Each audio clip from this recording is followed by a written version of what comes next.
topics and opinions expressed on the following show are solely those of the hosts and their guests and not those of W4WN Radio, its employees, or affiliates. We make no recommendations or endorsements for radio show programs, services, or products mentioned on air or on our web. No liability, explicit or implied, shall be extended to W4WN Radio, its employees, or affiliates.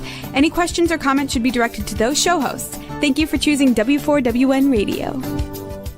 I got the eye of the tiger, the fire, dancing through the fire, 'cause I am a champion, and you're gonna hear me roar louder, louder than a lion, 'cause I am a champion, and you're gonna hear me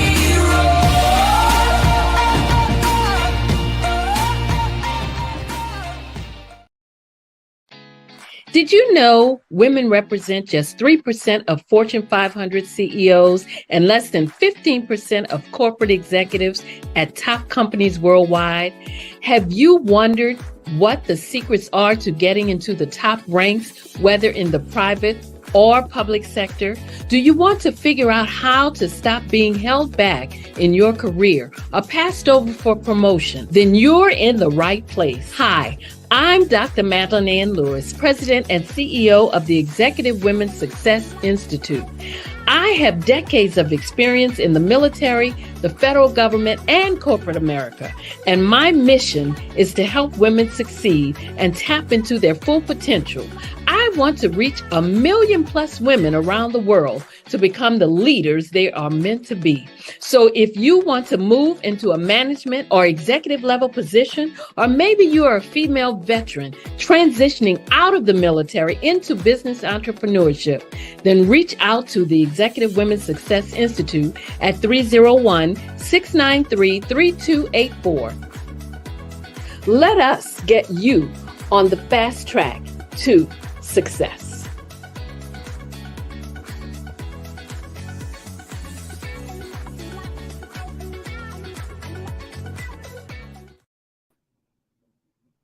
Well, hello, and welcome to the Success for Women show, where you can view us on Talk for TV and listen to us on the Women for Women Network. I am Dr. Madeline Ann Lewis, your host, and my mission is to help women accelerate the path to success. Well, today we're going to be talking about Blueprint for Success, and my guest is Sydney Wormsby. Let me just tell you a little bit about Sydney Wormsby. He is an experienced business executive with demonstrated success in developing and implementing strategic solutions that integrate all functions of business for solving complex and high impact situations. In addition to owning and leading his own organization for almost a decade, he has held significant roles for some of the top Fortune 100 companies, including global product management and business development for J.P. Morgan Chase Investor Services, leadership of one of PepsiCo's retail restaurant business units, leadership of a retail banking business unit for Citigroup, and plant management for Eastman Kodak's office equipment division. Throughout his career, he has displayed an ability to establish compelling visions, set clear objectives, and inspire staff that has resulted in high levels of performance. I would like to bring to our viewers and our listeners, Mr. Sydney Wormsby. Good afternoon. Wow. Welcome to the show. It's such a pleasure to have you here, just to have you share some of your success nuggets and some of the things that you've been doing. But before we get started, I always give the standard bio on my guests. But then I just like to ask the guests to tell us. So you tell us what you want us to know about Sydney Wormsby. Well, I think the thing that I like folks to know and understand is, one, I'm the prototypical generalist. I have maybe one of the most diverse and deep backgrounds in all the functions of business and all the different kinds of industries. And that has served me well, but it was also my interest in having that kind of a diverse background. So whether it was, some of the corporate, experiences that I had that you mentioned with the PepsiCos, the Citigroups, the JP Morgan Chases, International Papers, et cetera. Or whether it was the entrepreneurial, having my own restaurant group. I owned and operated 15 location restaurant group.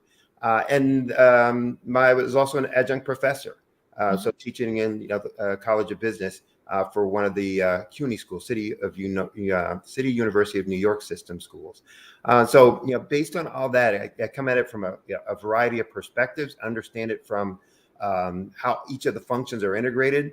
And through my career, also had that diversity of experience from engineering and operations and manufacturing, local ops, global ops, in product development, in product management, and business management. So all of that really just helped me understand how things connect and work together.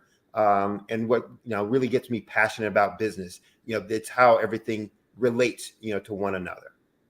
Wow. So tell us about your business and what services you actually do provide. Okay. So I'm a business growth and improvement guide. And I use the phrase guide because I'm more hands-on than the typical coach. I'm not just about giving you ideas, recommendations, or suggestions. I also assist in the implementation. And what I focus on are, the 5 key areas where all growth comes from in all businesses. I don't care whether you're talking about a PepsiCo or JP Morgan Chase, or if you're talking about Acme Chemical Company, or whether you're talking about, the mom and pop store in the neighborhood. Growth only comes from 5, categories of activity. And I get CEOs and founders, business owners to focus on those things to drive, the growth for their business. So that's what I do. Any industry, any level of business, any phase of that business. So startups, turnarounds, those who have kind of felt like they plateaued but want to expand and don't know how, or have tried to expand and maybe it didn't work out the way that they thought it would or hoped that it would. I work with those folks on identifying and implementing those strategies that will take them to the next level. Wow. But what made you decide to even start your own business or to go into business? Was it just seeing, like you said, how businesses and everything relate, or how it worked, the inner functions? What made you want to start your own business? Well, it's always funny to me now. I always knew that I wanted to run stuff. Okay. So even in high school, I knew I wanted to run stuff. I wanted to be the person, that was, being able to make the decisions, et cetera.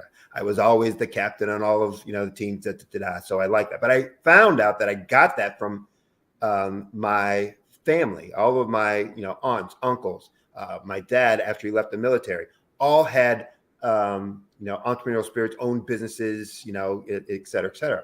So I always knew I wanted that. I didn't care if I did it for someone else, exactly, or if I was doing it on my own. But I then took on all of those kinds of roles throughout my career when I was working with corporate that would allow me to build a skill or develop a skill, put a tool in my toolbox that would ultimately let me run stuff.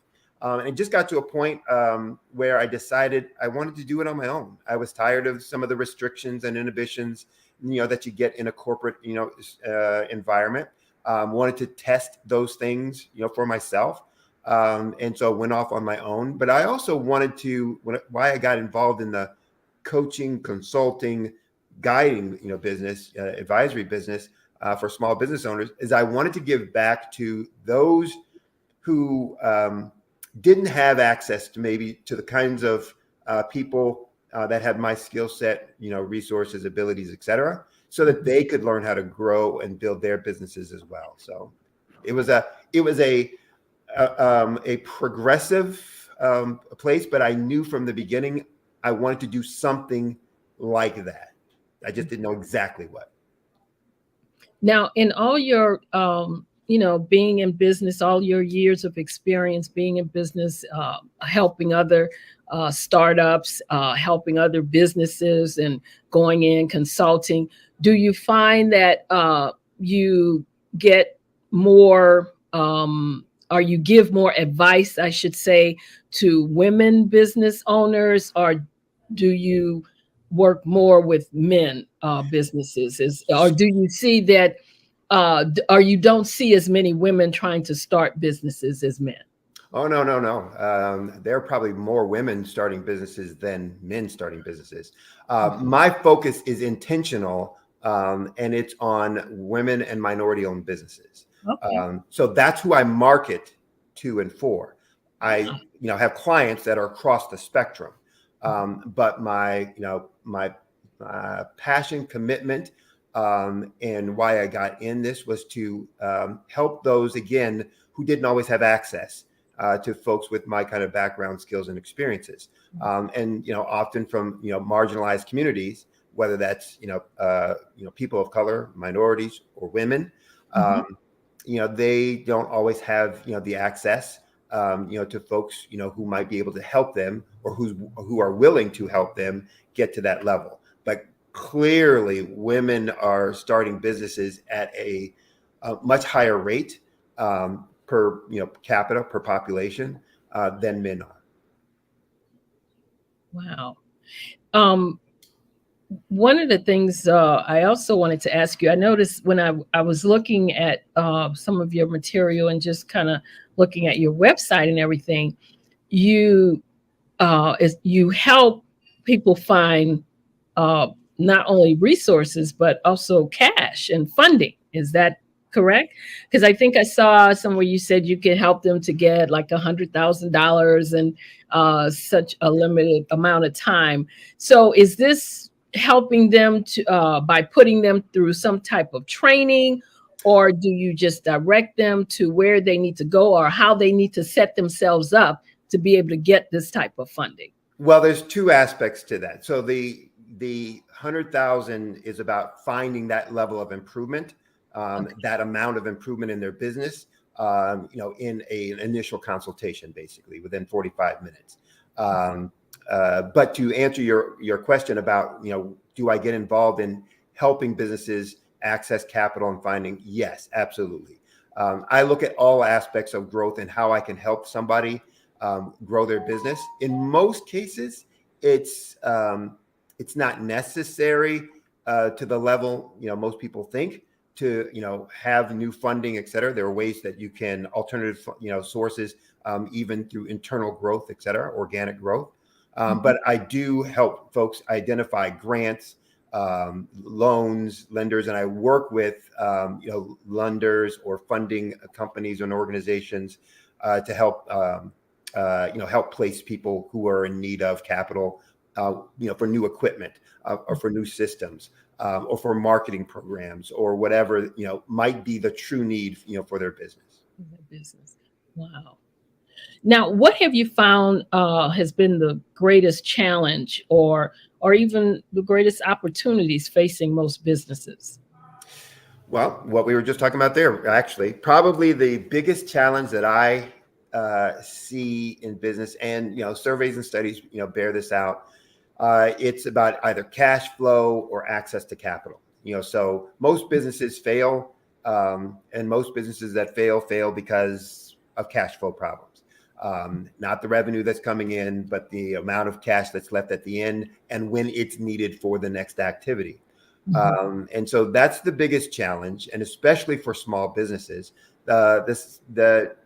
The cousin to that is really access to capital, meaning that when they want to grow or want to do something that's going to take them to the next step, funding isn't usually there. And I know from when I worked with some of the big lenders and financial companies, often there's a tendency to only focus on the big folks, and only folks that have a paper kind of credentials, et cetera, and small businesses get left out. And so I help them to identify, yes, who are some of those folks, and that becomes one of their big challenges to say, I need it. Where can I find it? Who will lend it to me? And so, we'll talk about things about how to get ready for that, which is a big issue. A lot of times people aren't doing things that they need to be doing in advance. And so when they are needing and wanting capital, they're not ready, for that. And so I tried to talk with them as well about, here are the things you need to be doing in advance. Here's how you prepare for that so that you're ready when the request is going to be made. Now, I know that in some cases, or let me just ask you, what do you think of certifications? Do you feel that these things are helpful for especially minority-owned businesses to have certain certifications, like the small business, certifications, or minority business certification, veteran certification? There are all types of different certifications. What are your thoughts on that? I mean, So does it help the success of the business more, or does it matter? As I used to tell my kids when they were growing up, everything matters and nothing matters, right? Okay. And my kids would always look at me like, really, Dad? Everything, nothing. But meaning this, everything matters in the sense that it can benefit you. You can use it. It's helpful. It's an assist. Nothing matters in the sense that if you don't have it, it's not the reason why you're not going to be successful. So there are other ways to make that happen. But saying all that, certifications are important for small businesses for two reasons. One, a credibility piece. So, you don't have the name. I don't have the name, JP Morgan Chase, Price Waterhouse. So, people don't know me. And so if I had certifications, that's just another way to add credibility, to help you take a deeper dive and a longer look at my capabilities and what I can do to service you. It's not going to, win the thing all in all, but it'll help to, get you in the door or get you, reviewed, get them to start listening to you. But the other aspect is some of those certifications put you in a pool of folks for job or project opportunities. So if you are a minority or women certified business, then there are grants, there are projects, there are proposals that are available through city, state, and federal government that you wouldn't have access to if you're not certified. So you're cutting yourself out of a whole market. Now, depending on what your trade is, what your business services or products are, maybe that's not important. But for almost, the biggest purchaser of goods and services is the federal government. State governments, if you added them up, after it become the second biggest. So if you have an opportunity to sell your product to that size market, go get the certifications. Go get it. Gotcha. That makes sense. And I asked that question because I've heard both ways. Some say you don't need the certifications, and then I think what you said makes sense, because if you want to do business with the federal government, your state, whatever, then a lot of times these certifications will help you, like you say, to get your foot in the door. So that's absolutely true. But just one extra point on that is that's also true, though, with certifications that are industry specific. So I was working, for example, with a business.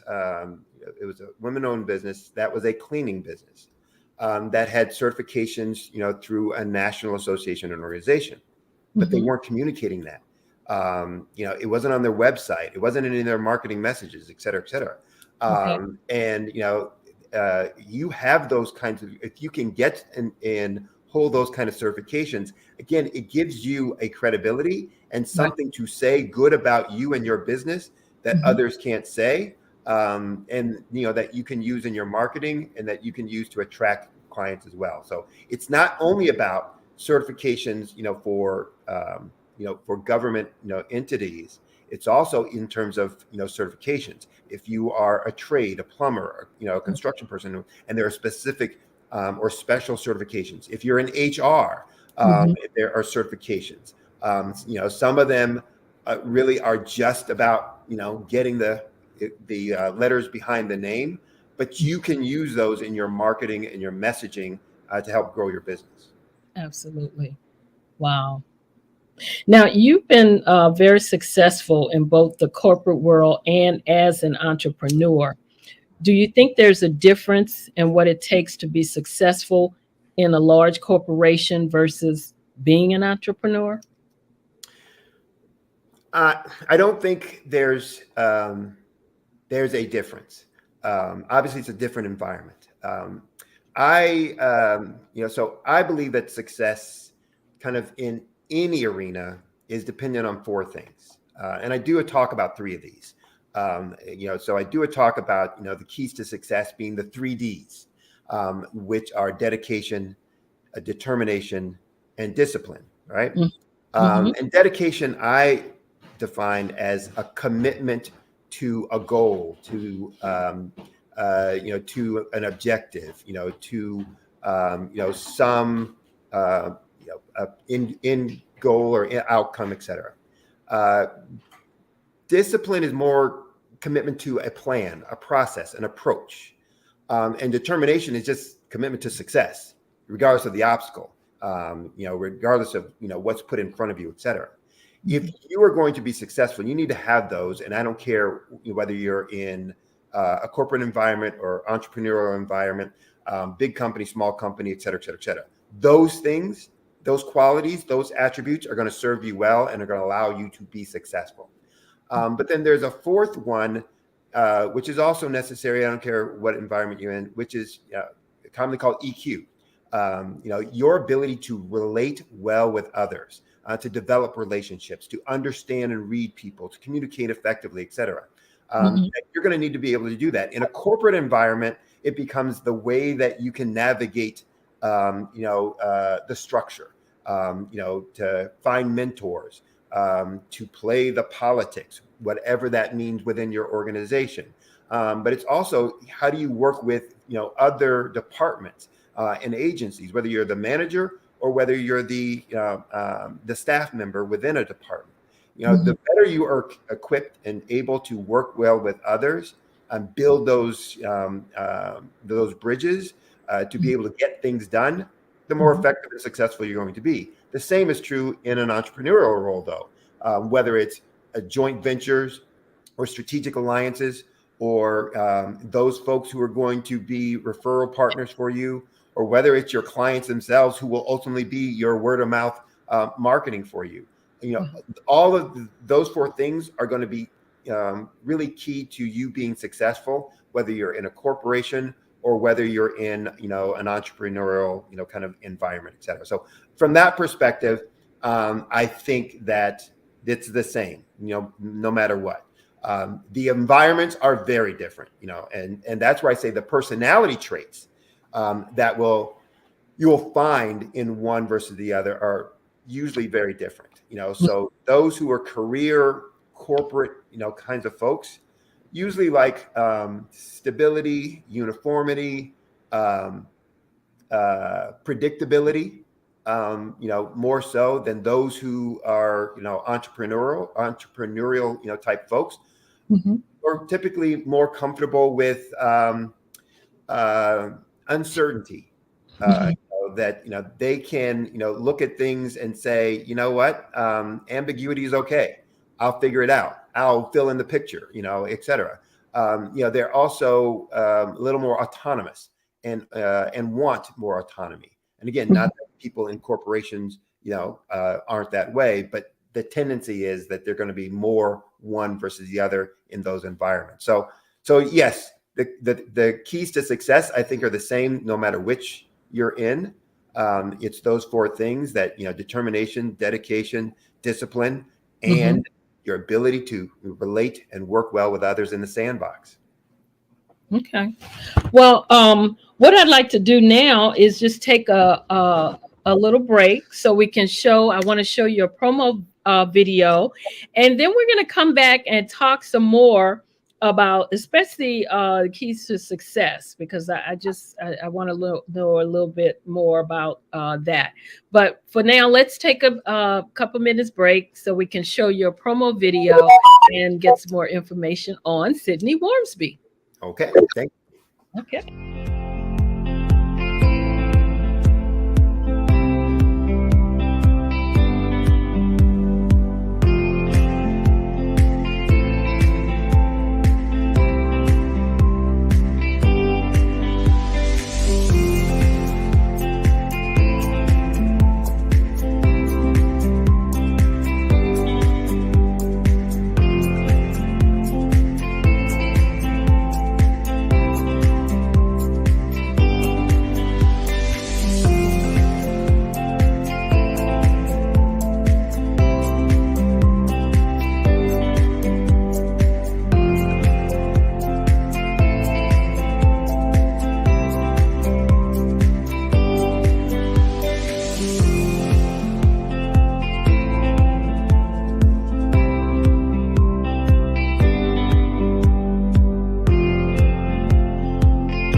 Wow. Your video, I really like your video, the information that you have in it, and that, the things that you provide, especially to, like you said, startup and businesses and things like that. Now, you were talking a bit about success as far as if it was different for corporations versus being an entrepreneur. So tell me, using the keys to success, do you feel that it would also, or is it different for women than it might be for men? The keys are not different. So the keys for success, I think, are the same for men or for women. You need to have those things, whether you're male or whether you're female, regardless of, race, religion, et cetera, you have those, you're going to, be on a path, for success. However, and this is a big however, for marginalized communities, the number and the types of obstacles faced are very, very different. For women, they're going to face more obstacles and different types of obstacles than, the average male is going to. If you're a woman of color, you're going to face even more obstacles and different types of obstacles than even if you're a woman but not of color. That's something to understand. But then it goes back to, are you going to be determined and are you going to be disciplined? So you're going to face those, and the more determined, and it may take more determination than maybe one of your counterparts or peers might need, because of the kinds of the types of and the number of obstacles that you're going to be facing. But it still comes down to, are you going to be dedicated to the goal, the outcome that you set? Are you going to be disciplined about the process and approach that you established or that someone has laid out for you? And are you going to be determined enough that regardless of the obstacles that are put in front of you, placed in front of you, built in front of you, that you're going to overcome those, get around those, knock those down, whatever. It still comes down to that. And quite frankly, the better you are at, building those relationships, that EQ, the easier you can make it, on yourself, going forward. I was always great at, the first three, I had no problem with. The EQ piece, I was good at working well with others, but not seeking out mentors. And folks that could help guide me and navigate me. I was pretty fortunate. I got some of those. I just wasn't as proactive as I probably should have been, and I was fortunate for those who came along and helped me through that. But that's where you can also mitigate some of those other obstacles by building using your EQ capabilities and skill sets to build relationships who can help you navigate those, kind of turbulent waters or, troubled waters. Wow. And just to remind the viewers, when he talks about the first three, you're talking about the dedication, the determination, and the discipline, correct? Absolutely. Absolutely. Okay, just want to make sure that everyone stays on track Right. with Yeah. What did I miss? What were those first three? What did we say? that you're giving us. So I just want to make sure that they know what you're talking about. Now, tell me, what are the biggest mistakes you see that's made by business owners? Oh, you know what? The one I see that always amazes me, Mhm. and I see this so often. I would say all the time, but nothing is not always or never. But the biggest one is probably either not understanding or not effectively communicating what is truly unique about them and their business. Yeah. And that amazes me that that's so prevalent. And by that I mean I talk about something that's called a market dominating position. Some folks call it product differentiation or business differentiation or unique selling point. So it goes by a lot of different names. But it's how do you set yourself apart Right. from everyone else, all your competitors. And that starts with understanding what makes you really you, what makes you unique, what are your strengths and what are your weaknesses.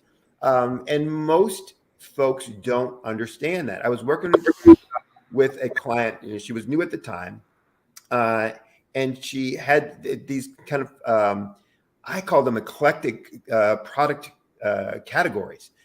She had dried flowers, scented candles, and interior design was and I'm like, how did these things come together? And in all of my conversations and initial consultations, I'm in her shop, I'm asking a question, and it just wasn't, no matter what I asked, the normal questions, it wasn't coming through. But I knew there had to be some reason that these things that are so different were combined in her one business model. And it was after 2 hours of being in her shop, talking with her, that it finally came out. And she's talking to me, goes, oh yeah, I learned all of these, the things that I'm doing, the candles, and I learned through family recipes that were handed down using only natural ingredients from one of the islands in the Caribbean, et cetera, et cetera. I'm like, that's your market domination. Why is it taking you so long to tell me, these things? But people don't always understand that, and therefore they don't communicate it. So much of the communication that they do to their target market is about the things everyone can say. Oh, we have X number of years experience. Oh, we have the best employees. Oh, I mean, it's like everybody says that. Right. And so that's the biggest mistake that I see most folks making, that they don't understand what truly makes them unique. The second biggest mistake really is similar to that, is that most of their messaging is about their features, like what they do, what they have, what the features of their product are, but not about the customer's pain points and how their features solve that pain point. How that and by pain point, I'm sure and many of your audience may know, but just for those who may not, a pain point is one of two things: a problem that someone has that they don't want, or a benefit that they want that they don't have. And your role in marketing your business and services and products to others is to help them understand how your uniqueness satisfies their pain point, solves and resolves their pain point. And most businesses aren't communicating that. They're just talking about their feature. I was on a platform the other day, and somebody asked the question in 10 words or less, tell me about what your business does. And I was reading some of those, and I'm just like, oh my Lord, what? This is, and I won't say some of the specific ones, but they just kept saying things like, everybody says that. And first of all, it's 40 words, it's not 10. That's what they asked. Second of all, if you have to take 40 words, you really don't know. But third, you're just saying a bunch of stuff that everyone can say. And so nobody's going to be attracted to you. And so people wonder why everybody competes on price. It's because we're not giving them reasons to choose and select us for the value that we can offer them. And so that's where I really work with my clients on, is first understanding their uniqueness, what truly is unique, not fabricated and made up, but what's really unique about them. And everyone has something. And then how are we going to use that to really address what their target market's pain point is? And that also helps identify who that target market really is, because it's someone who will value your uniqueness. And so that may be a small niche. That's okay. But they're going to really value what you offer. And therefore, you're going to be able to have more appeal and alignment with them. Right. They're not going to compete on price because nobody else is going to be able to do that, or fewer other people can do that. Wow. Now, since you've worked with startups, do you, and also, established businesses, do you feel that owners of startups should focus on different things than the owners of an established business? But probably naturally, yes. There are different dynamics that are going on in a startup, versus a going concern. And some of the things I would tell you, you're going to have to do this at all levels, but there's a higher percentage of your time being spent on, some things are focused on some things when you're in a startup than a turnaround. But one of the bigger things that I think at the startup, because you should have had it, done, you should be doing it then versus, waiting to be an existing business, is that NDP, that market dominating position that I was talking about before. Really spending your time understanding that piece. What's your strength, and how are you going to use that? The second, I think, is focusing on simplifying your process. Not trying to do everything in-house, but outsourcing as much as possible. The costs are going to be higher for that in some cases. But right now, what you want to make sure is I can, spend enough of my time getting everything done. And those things that I can outsource, the accounting, the HR, the onboarding, there may be a variety of things. There may be even some of the operations pieces that you can say, look, I can outsource that for now. Ultimately, I'll bring that back in. But for now, to get up and running, let me go do this outside and get my product, or my service on the map, and in business. And then I'll work on efficiency, later on, reducing costs and improving profitability later on. And I guess the other thing I would suggest for startups is to find support groups. It's tough going, especially if you come from a corporate environment, to being the person, the one that everybody's looking to, or if you're a solopreneur, the only one that's in, that can be a lonely, challenging, frustrating thing. And you need to have a support group, not family, not friends, they're for other things, but a network of, like-minded, business owners, who can commiserate with you, but also help guide you. Yeah. I understand but here's what you can do. Here's a suggestion. So, finding that networking group that will help you through that. For going concerns, probably the biggest, challenge that I see them dealing with is time management. And I talk about in my workshops, 80-20 rule a lot, because most CEOs, founders, business owners who've kind of been there for a while and, have plateaued are spending, most of their time on things that aren't driving their business, and driving the growth of their business. And so I call it, firefighting and rat killing. They're fighting fires and they're killing rats, but they're not growing their business. And, they're getting focused on things and tied down by things that are seemingly important, maybe important, but definitely aren't integral to growth. And so I try to get them to focus then only on those things that are going to drive the growth. The trivial, mini, we kick out the door. The critical few or the vital few, I get them to start focusing their time on. So that's probably one thing. And the other for going concerns is probably their financial reports. Most of them aren't looking at and analyzing their financial reports on a routine basis. You can, I tell folks, I can tell anything that's going on in a business over the last year without ever, or last 5 years, without ever being in their organization by just going through their financial reports. The story is all there. So if you want to know where your opportunities are, where your growth is, I say that I can find you 45 minutes, 100,000 or more, because I'm going to start asking you the questions that are going to give me that info that says, boom, there it is, right there, and there. And so, if you get into a habit and a routine about looking at your reports, daily basis, weekly basis, monthly basis, you're going to know your business inside and out. And when something has changed, and be able to look very quickly, it's like, why did that change? Why is that more than it was before? Why is that less? Who made that happen? Why did that occur?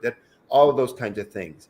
And then I guess the other is, I said it earlier, working on that access to capital before you need it. Those are the three things that are probably should be, kind of top of plate, top of list, for that CEO or founder who's in an established business. Wow. So tell us, as we start to come up on the end of the show, tell us if you have anything coming up that you'd like our viewers and listeners to know about, any training or any where you're going to be speaking, where they might be able to see you again and get some more of your information. Okay, thank you for that opportunity. I do have a workshop that's coming up the 17th, June 17th. Actually, it was at the end of that promo. So if folks, if that plays again or want to go to my website, you can see that. But the workshop is June 17th, which is a Saturday, from 11 a.m. to 1 p.m. And the title of it is Blueprint for Success. And it's doubling your profits through effective branding. So we're going to talk about branding strategies, taking what's unique about you and how do you use those things to really explode your profits, to grow your business. And so it's going to be, 2 hours of work. We're going to be talking about specific strategies, things that people can put into place right then and there. Actually, when they walk out of there, on their business. I'll be doing that with someone you may know, Grant McGaw. Yeah. So I'll be doing it with Grant. It will be virtual. And so they can go to my LinkedIn page and find, the information or link to it. It's going to be marketed through Eventbrite. And so again, I gave you the title, Blueprint to Success, doubling your profits through effective branding. And, I think it'll be very effective for folks. They'll find it very useful, and love to see folks there. So, please register and show up on Saturday morning.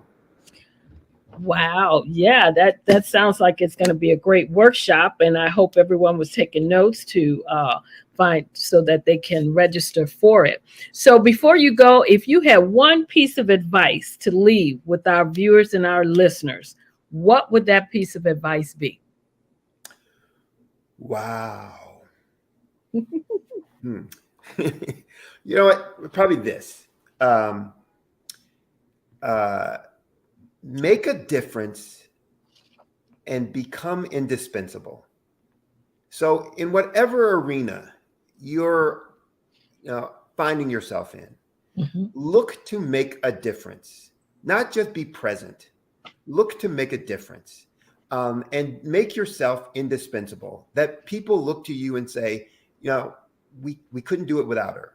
Or, if he wasn't here, I'm not sure what we would have done. Now, we all know they would have been fine, but you want to make sure that you're having your behavior, your actions are leaving that impression with folks. So I think that would be the biggest thing. And that will serve you whether, again, you're in a corporate environment or whether you're in an entrepreneurial environment with your clients, that you're going out and sourcing, or with, your company's clients that, you're working for. Okay.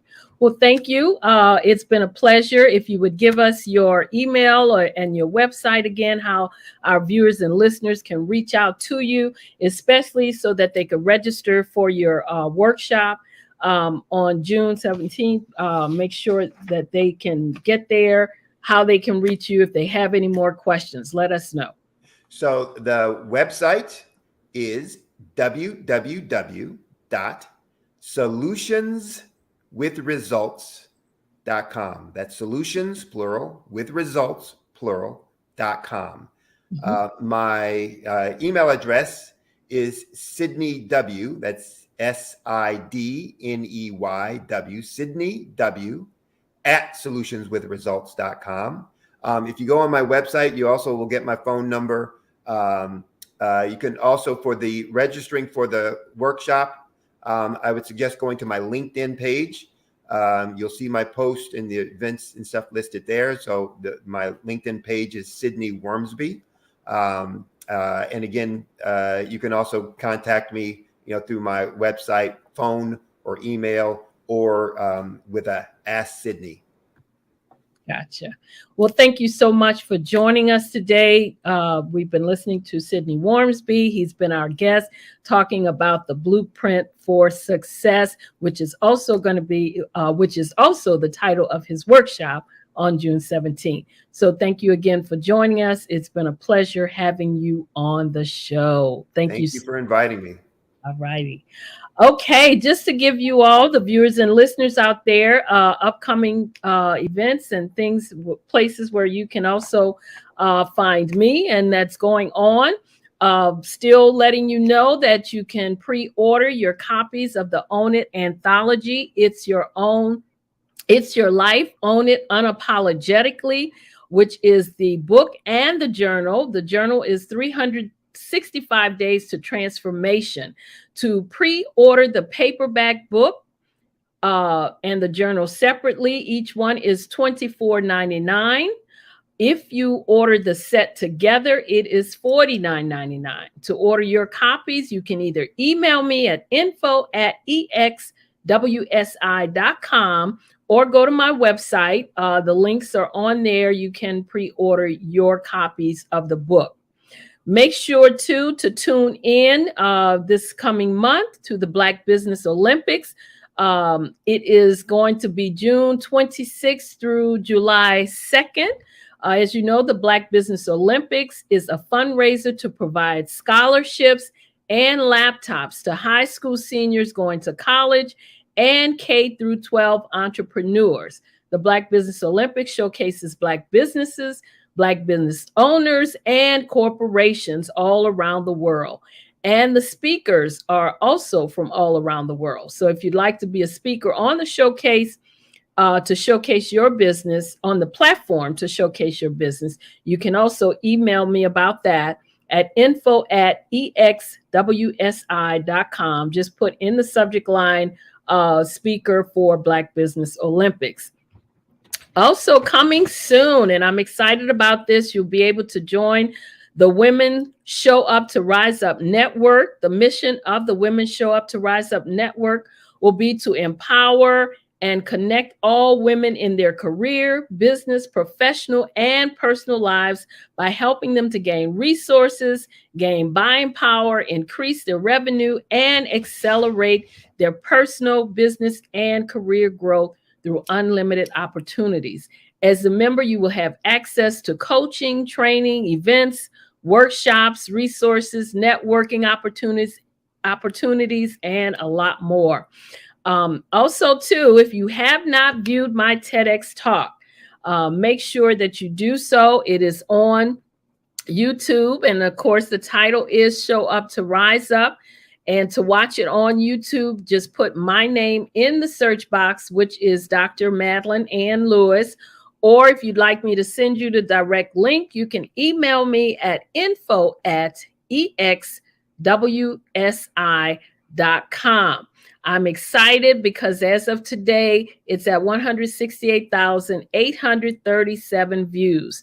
And of course, my goal is to reach 1 million plus. So keep watching, keep sharing, keep pushing it out there. And I do thank all of you that have supported the video, have shared it, and have made your comments regarding the video. I'm also a contributing writer to the Own It magazine, where I share nuggets and resources every month. Make sure the Own It magazine is a resource for personal, professional, and business development. So if you want to get a subscription or a copy or an annual subscription of the magazine, you can go to my website, which is info@exwsi.com. And those are my upcoming events. So again, I want to thank my guest who was on the show today, Mr. Sidney Wormsby. I'd also like to thank my viewers and my listeners for joining me today. I'm Dr. Madeline Ann Lewis. And of course, if you'd like to reach out to me, I'm at info@exwsi.com. Make sure that you share this episode. Make sure that you subscribe to our channel. Again, this is the Successful Women Show. We're here every Thursday at 2 p.m. Eastern Standard Time. I'm your host, Dr. Madeline Ann Lewis, helping women to accelerate the path to success. Thank you again for joining me. I love you all to life. And as always, be well and stay safe out there.